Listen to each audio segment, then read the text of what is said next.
What a great turnout. This is spectacular. Thank you all for coming.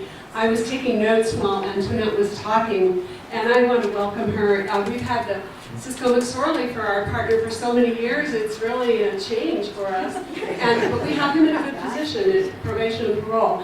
But it's wonderful to share this area with you, Antoinette. Congratulations. So the biggest thing I was looking through, this is sort of a little Bible. It's every day we get this, and it tells us where the bills all are. And when a bill is finally passed and signed into law, it shows as bold through, I'm going to try to find one page here. See, okay, here's some bold bills. See that? You never have bold bills that are this early in the session.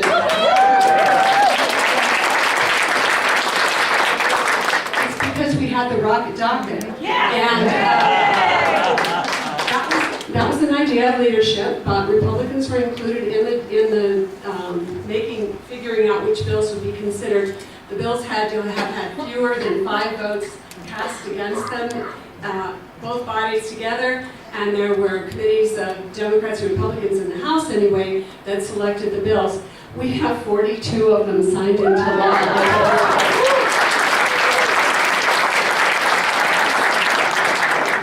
That has just never happened before. Of course, I think you all know they were previously vetoed pieces of legislation. Right?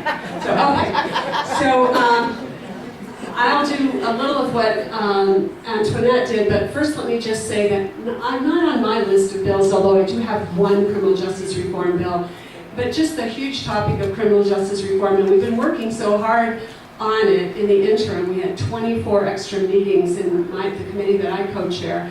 In the regular session, the standing committee, I chair the House Judiciary Committee, and in the interim, I'm the co-chair of the Courts, Corrections, and Justice Committee, and then we have a subcommittee on criminal justice reform. And I know a lot of people here are going to be interested in education purposes and education progress because we're here at the union. But I just want to say how important criminal justice reform is to education. Because what we are trying to do in our state, as they have done in many red states, is to make a stand that we're not going to keep building prisons anymore. We're going to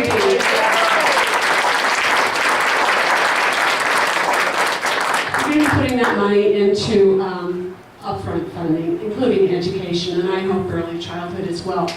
Now, we have some important bills that I have to say we did not get to finish and really tackle sentencing reform. So that's something we're going to have to work on in the next interim and in the next few years. But we have House Bill 342. It's sponsored by primarily Representative Mo Maestas, and that we are going to hear in the Judiciary Committee. We keep revising it. We've taken out all of the parts of it related to probation and parole, and they are going to be in a separate bill. And we have House Bill 267, which is really a public safety measure.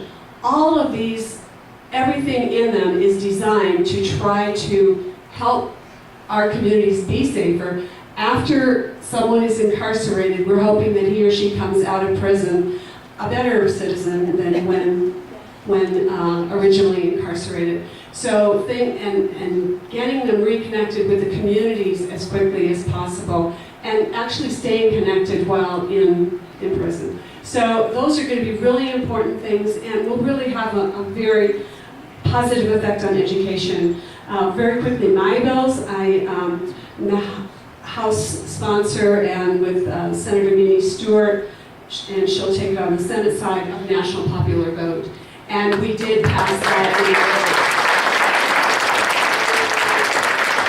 I have to say, I think the debate on that bill was the most fun I have ever had. They played right into my hands, like asking, well, what's changed in 200 years anyway?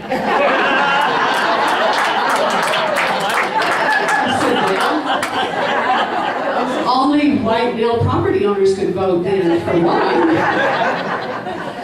And they had counted slaves as 3/5 of an individual. So, give me a break. Anyway, it was pretty interesting.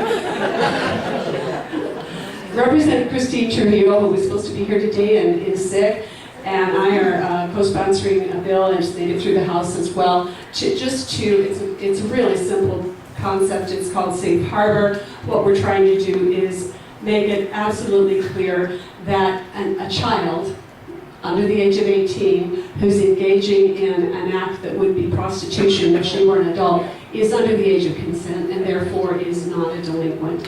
So, and we're trying to, with that bill, trying to arrange for those children, if they're willing, to engage in community services. And I have another bill that right now is not moving very fast, but I think it's the right thing to do, but it may take us a while, and that is to end the disenfranchisement of felons.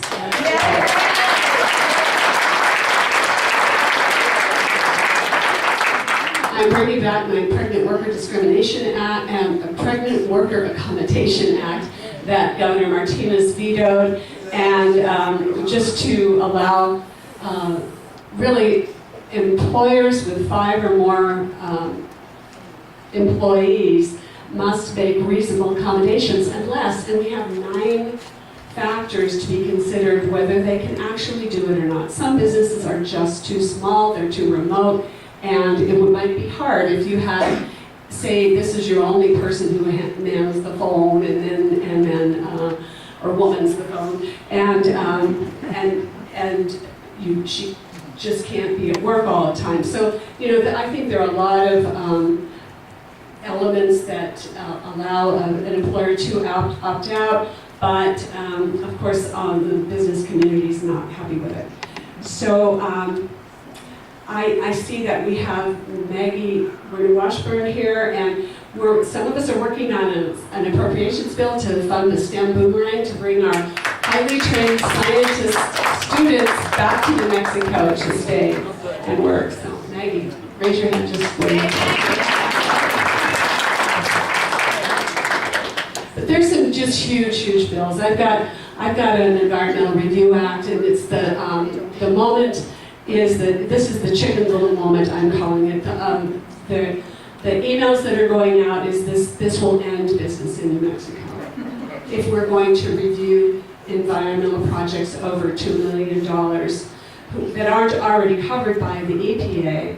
And so anyway, we were going to try to get some pieces back. I mean, I just wonder how many of these large developers can attract people to buy their homes if our air were dirty and our water were not clean and we didn't have the quality of life that we do. I mean, we have actual epidemiological data that in the South Valley, in the areas where there has been so much development without regard to the cumulative impact, there is a reduced life expectancy. Now, I mean, we absolutely have those data.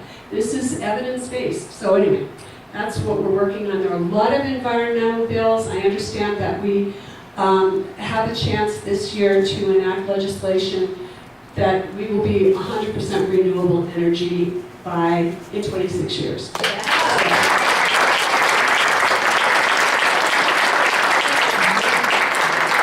also have very high-profile legislation. My committee we have to go to the House chambers sometimes just to accommodate the number of people who want to testify on bills. We've done that with the gun safety measures, and we didn't, in our committee, do it on the reproductive health issue, decriminalizing abortion, but because we just couldn't, we had a joint session and then we were coming back on the floor, but we had hundreds of people on all of those pieces of legislation.